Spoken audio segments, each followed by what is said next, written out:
After an eventful summer of playing basketball, going to the pool, and eating pizza, my friend group entered a period of spontaneously switching on and off random games.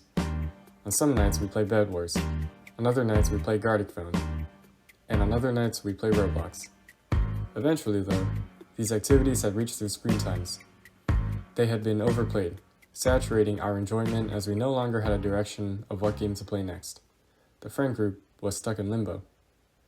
Then, on September 30th, 2022, during an unsuspecting voice call, one of us lightly suggested starting a Minecraft world. That was the beginning of the Monkeyland server. Being a Minecraft survival world, the server started off like it usually did. We were placed in a peculiar jungle setting, so lumber was not a scarcity. We immediately began harvesting simple resources, like wood, stone, coal, and iron, and constructed farms and rudimentary homes. Things started off at a slow pace, but once everyone got their footing, the rate of progress skyrocketed. Just as human development saw its greatest rate of technological advancement in a mere fraction of the species' existence, Monkeyland saw most of its growth in a relatively short time span. Industrial farms, breathtaking constructions, science and exploration, and worker-friendly, 100% humane training facilities arose. Me personally, I didn't like the mainland, so I ventured off into the sea to establish a new settlement. We had accomplished everything the game could offer, from conquering the nether and end dimensions to amassing a plentiful abundance of resources. Prosperity had since been reached, and ambitious building projects were underway, but for some reason, on one day, the last invitation to play on Monkeyland was sent. It had seemed that through uncommunicated unanimity, all of us had agreed to stop playing, abandon the world, abandon a month of progress, and move on to the next thing. But we had done all this before. In fact, we had done all this many times before, and continue to do so many times again. Even during this winter break, nearly a year after Monkeyland, another suggestion to start a Minecraft server was sent out.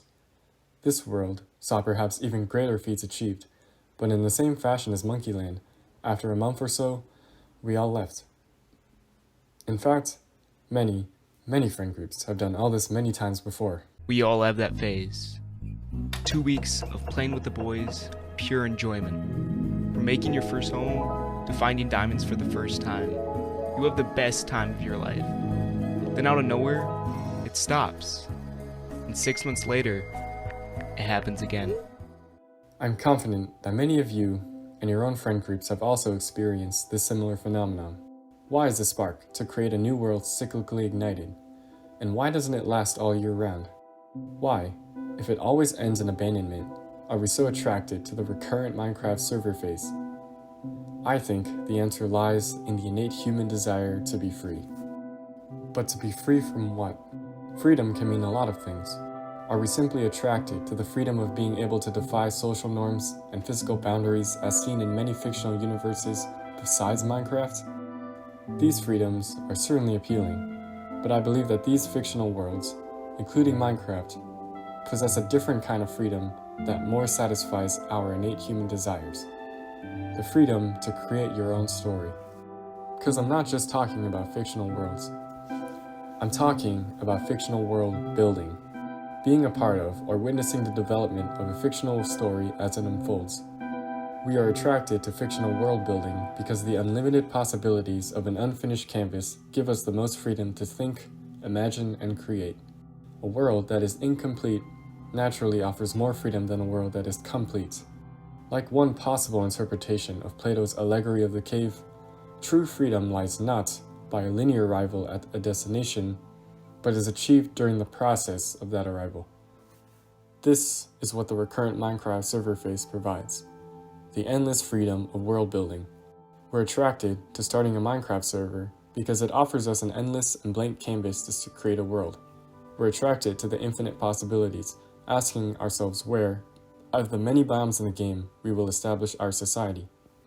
But eventually it gets boring. How? After all, if Minecraft is infinite, then doesn't that mean world building is infinite?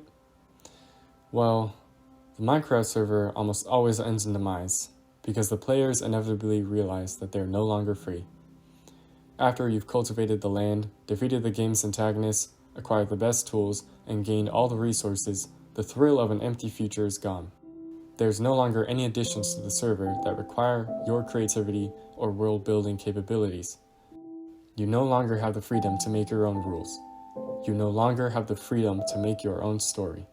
And with no freedom, your will to join the server diminishes, and down it goes. But I don't think there's any other game that better encapsulates man's thirst for freedom than Minecraft. And as my friend group graduates and part ways for college, I fear that I may never have this experience again. As the years after high school will increase, I fear that my enjoyment of this game will slowly fade into obscurity. I will miss the late nights playing for hours on end, and I hope that in the future, I'll occasionally take the time to reminisce about the classic story of the Minecraft server phase. Tired of work, and tired of the linear directive nature of the games currently being played, the friend group finds excitement in the prospect of building a society in a boundless world. Everyone is into it in the beginning. With countless biomes to settle, and an unlimited world before them, obstacles standing in the way of imagination and freedom appear to disappear. Society in progress advance as buildings and technological developments are made.